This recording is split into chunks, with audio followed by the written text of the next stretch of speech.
Alors, c'est pas parce qu'on est bien né dans une famille riche, noble, aristocrate, industrielle que nécessairement tout va bien aller. J'ai déjà raconté un certain nombre d'histoires à cet égard-là. Ce soir, je vous raconte celle de Aline Peugeot. Peugeot, c'est une famille connue en France. La marque Peugeot, qui entre autres produit des automobiles, est connue partout en Europe et peut-être ici un peu moins, mais quoique je me souviens que plus jeune, on vendait des autos Peugeot ici. Alors, cette membre de cette illustre famille a été rejetée par le clan et elle a littéralement sombré dans la prostitution. Prostitution haut de gamme en plus de ça, à peu près dans les mêmes ligues que ces gens-là, avant de connaître un éveil spirituel. Donc, elle décrit tout ça dans un livre qui s'appelle « Du chaos à l'éveil spirituel, le parcours d'une médium hors norme » aux éditions Exergue, avec moi, Aline Peugeot. Bonsoir. Bonsoir, Denis. Alors, quel parcours que le vôtre, quand même. Vous avez été adopté par la famille Peugeot. Voilà.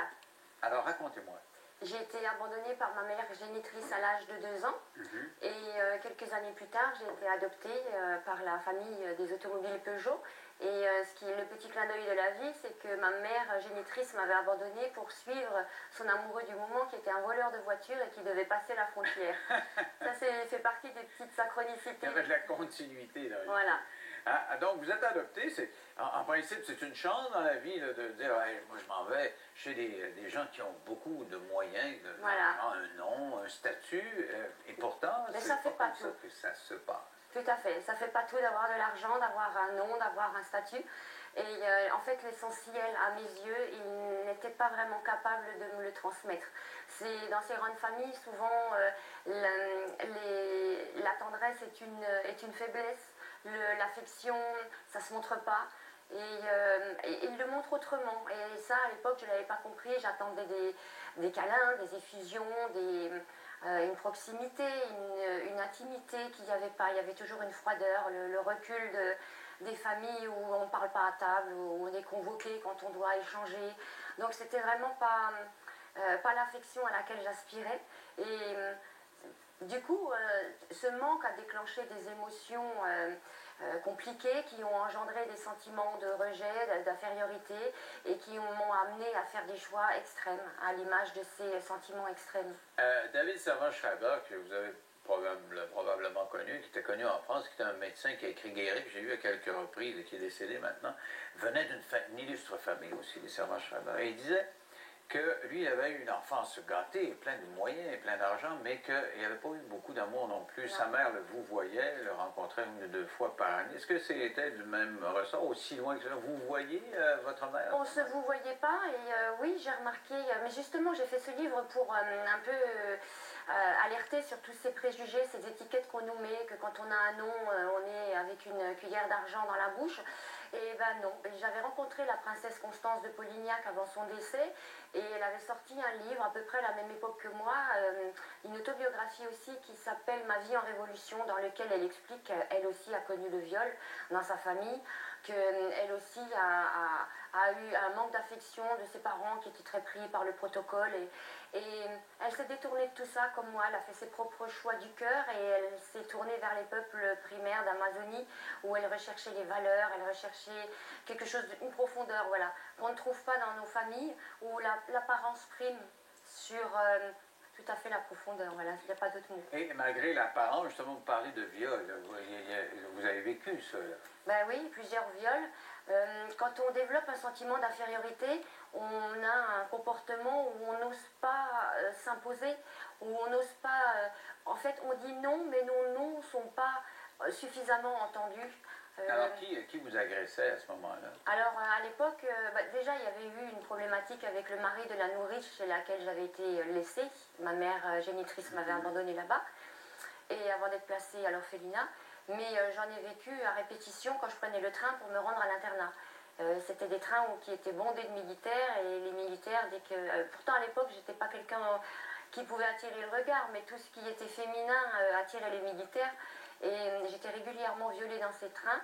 Je disais non, mais ce n'était pas un non qui était entendu parce que moi-même, je m'excusais de vexer ou de faire du mal ou de ne pas obtempérer au désir de l'autre. Alors, ce qui est une constance, c'est que c'est pas parce qu'on est dans une grande famille qu'on développe sa confiance en soi. Ah non. On développe des valeurs solides, là, parce que vous étiez constamment ébranlé là-dedans. Et qu'est-ce qui se passe? Qu'est-ce qui fait qu'un jour, il vous rejette, là, puis vous partez? Racontez-moi, comment ça se fait, ce divorce familial?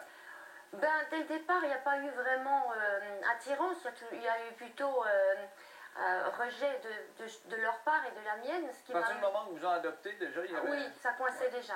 Et ensuite, je suis partie avant l'âge de mes 18 ans pour plus revenir parce que c'était juste pas possible. C'était monté en violence, c'est-à-dire qu'à force d'avoir eu des sévices physiques, je commençais avec le temps à vouloir les rendre.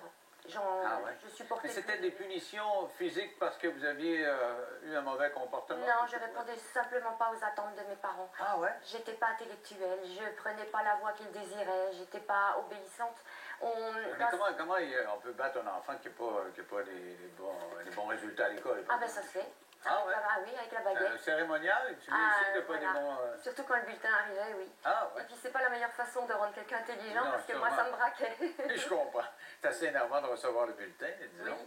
Oui. Et donc, à 18 ans, vous partez, là, sans dire un mot? Ou... Ah non, non, oui. J'ai pris mon baluchon et j'ai quitté la maison. Donc ils ont fait un esclandre, mais bon, j'étais presque majeure et je m'étais cachée jusqu'à ma majorité. Donc après, ils ne pouvaient plus rien faire pour me récupérer. Et j'ai jamais été aussi heureuse quand, quelques temps plus tard, j'ai connu la vie dans la rue.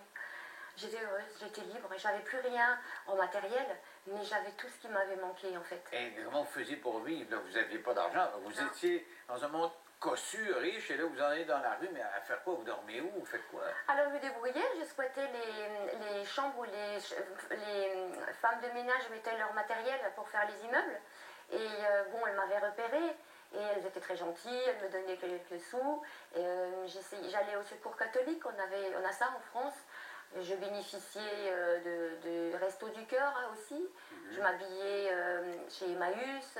Il y a pas mal de structures où on peut se débrouiller. Et je me lavais à la gare parce qu'à l'époque, il y avait encore les douches publiques où il n'y avait même pas besoin d'un centime. Mais quand même, pour une membre d'un grand clan comme le vôtre, c'était quand même assez exceptionnel. Ah ben oui, ils avaient plutôt honte quand ils l'ont su. Ah ouais. Mais ça vous fait dériver vers la prostitution. Ah oui, alors quand on est dans la rue, on fait forcément des rencontres en adéquation avec tout ce milieu qui traîne dans la rue. Et oui, on m'a proposé de rentrer dans une maison close. Et chez moi, ça a fait écho. Parce que comme j'avais le tort d'attirer beaucoup les regards et que dans ma famille, les femmes qui attirent les regards sont des filles faciles, sont des filles de mauvaises mœurs. Alors que je faisais rien pour, j'étais juste là. Ça a fait écho, je me suis dit, ben voilà, puisqu'on me reproche toujours ça, c'est que c'est mon destin, c'est que c'est ma voie.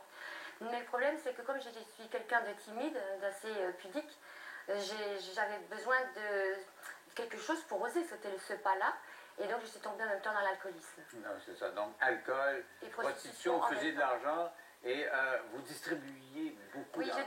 Oui, j'ai toujours tout donné autour de moi parce que, en fait, avec le parcours que j'avais, j'étais pas légitime. Ma place n'était pas essentielle. Je n'avais aucun rôle à jouer sur cette terre. Parce qu'on aurait pu penser que vous auriez eu le besoin d'amasser de l'argent avec la prostitution, compte tenu du fait que vous veniez de ce milieu-là. Pas du tout. Non, j'avais plutôt besoin d'amasser de l'affection. Ah ouais. C'était une illusion. Voilà. Je baignais dans l'illusion de l'affection en passant de bras en bras. À ce moment-là, on va faire une pause. Du retour, on verra jusqu'où vous êtes allé. Comment vous avez fait pour vous en sortir dans 3 minutes? Après la pause.